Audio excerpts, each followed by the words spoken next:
Hello everyone, Free Indeed here, and this week I wanted to actually talk about a YouTube channel. It is called Ready to Harvest, and this channel just talks about different church denominations and their different belief systems, their different theological differences. And I personally love the YouTube channel. I think it's really nerdy and kind of lame, but at the same time I get a lot of interesting information out of it, so I really like watching it. So if you want to watch it, I'll leave a link in the description. You should watch it too. It'll kind of help you understand what different denominations believe. And the reason why I'm even talking about this in the first place is because, as I'm watching some of these videos, I'll see what churches differ in theology, and I'll kind of think that they shouldn't be splitting over these specific topics. Like some churches will split over very minor issues, very minor theological issues, in my personal opinion. And they'll split over it. And I think that they're wrong in doing so. And I think it is actually counter-biblical for all of these church splits to be happening, mostly because of, the prayer of Jesus. He prays that we will be one in spirit. And, I think Paul talks about it. It might be in one of the Corinthians, where he talks about how, they'll see Christians and they'll know us by our love, right? They'll know us, that we are Christians by our love, that we're always forgiving one another, that we are able to live with each other, even despite our great differences, and we'll be able to forgive and, just love each other. And that's how they'll know we're Christians, right? But in America, you don't really see that, right? Because if someone has a minor theological difference than someone else, it causes a church split, and there is no forgiveness, there is no unity. And I'm not saying this to say that church splits are always bad, because they're definitely not. There are definitely times where church splits need to happen, because, there's always a more liberal group and a more conservative group, and they just can't coexist. I really don't think that that's possible. But what I am kind of saying this for is to say that this church unity is really important for us to have a good testimony to non-believers. And that is not something that we see in America. And I think that it is a shame that we don't see that, but I also see that it is very understandable. And here in America, since there are so many churches, that you can find a church that fits your exact theological framework so effortlessly, so easily, that it's almost comical.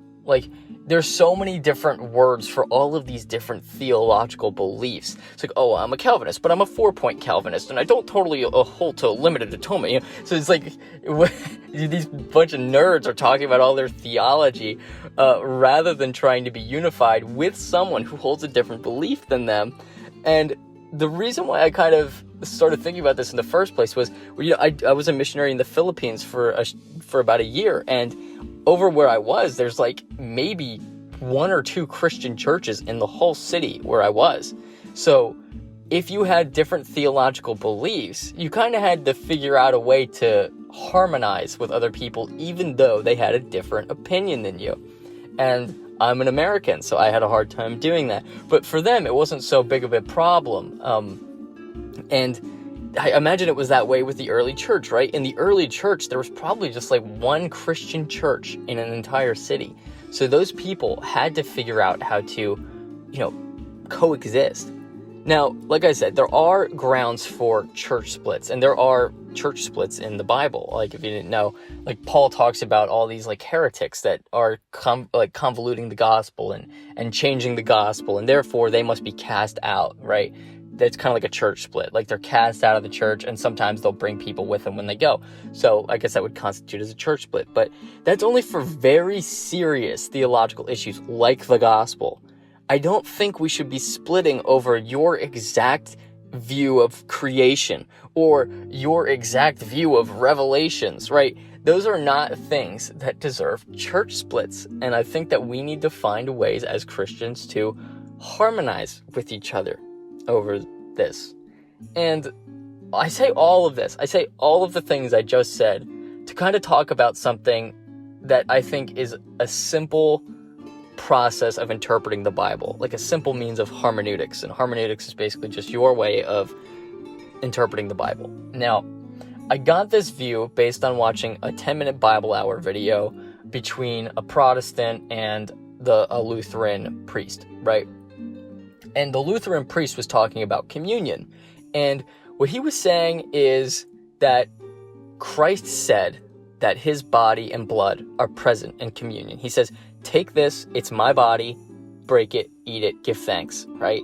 Take this is my blood, drink it, right? And then he says later in John, he says like, my body is real food and my blood is real drink, right? He says those exact words. So if he's saying those things, then the Lutheran will then say, okay, I accept what he says. I don't need to say anything about it. I don't need to justify anything. He said it, therefore I believe it. And when I die and I stand before God on judgment and he asks me, why did you think that my body and blood were in communion? Why would you possibly think that? That's not true. I didn't mean for that you were supposed to interpret that. Then the Lutheran will say, well, you said it, and I chose to believe what you said. I believed it.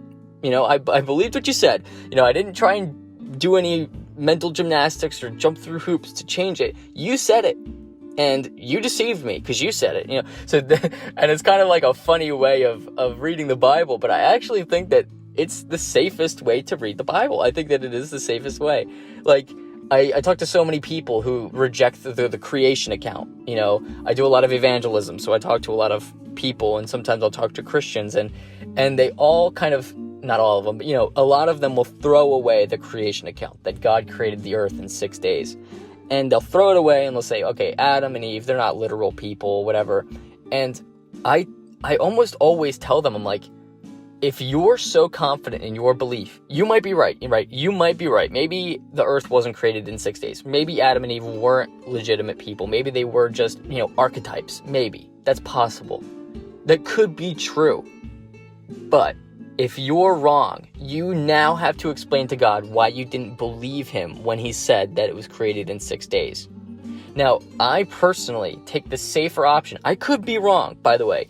I could be wrong, but I take the safe option. The option that I think is easier to explain to God. I'll say, God, listen, you put it in your book that you created the earth in 6 days. I chose to believe that you were all powerful, that you could do that in 6 days. Something that seems impossible and is impossible to create ex nihilo, out of nothing, to do that. I believed you when you said it. Now, I think that that's better and easier to explain than someone who's going to say, God, I know you could have done it, but I think that you did it this way, and here's why. I chose to conform my beliefs to the modern scientific theory, and therefore I chose to believe it this way. So I think that it's just a little more dangerous, right? And there's many other issues with not believing in Adam and Eve as like actual people and all that stuff, but different topic, different video. But you see what I mean? Just reading the Bible and understanding it based on what it literally says is usually a safer option. Now, obviously, there's a lot in the Bible that's poetic and should not be taken literally, but it's still safer. Even if you took everything in the Bible literally, I think it's still safer to do that than to try and explain things away. That is the safest hermeneutical process, just to take things literally and go on from there. Now, this, of course, ties into all of these church denominations who are splitting over things that, in my opinion, aren't that clear in the Bible. Like, for example, infant baptism. Churches split over infant baptism somewhat often, and they do this for many reasons because, it's the nature of baptism and stuff like that. But I don't really want to get into all the dirty details. But in my opinion, if you're splitting over something that is not clear in the Bible, you should not split over that issue. You should split over things that are extremely clear in the Bible, like the gospel. If someone adds or takes away from the gospel, split from that person immediately. They are a heretic. They are, question if they're saved or not. But you see what I mean? You do not associate with people who go against the core Christian doctrine. But things that are secondary, infant baptism, I think that you could probably still maintain a relationship. Calvinism versus Arminianism, or somewhere in between, right? You should still be able to commune with each other and to see the differences, to debate the differences in love. Something that I struggle to do do it in love, debate the differences, but still remain unified.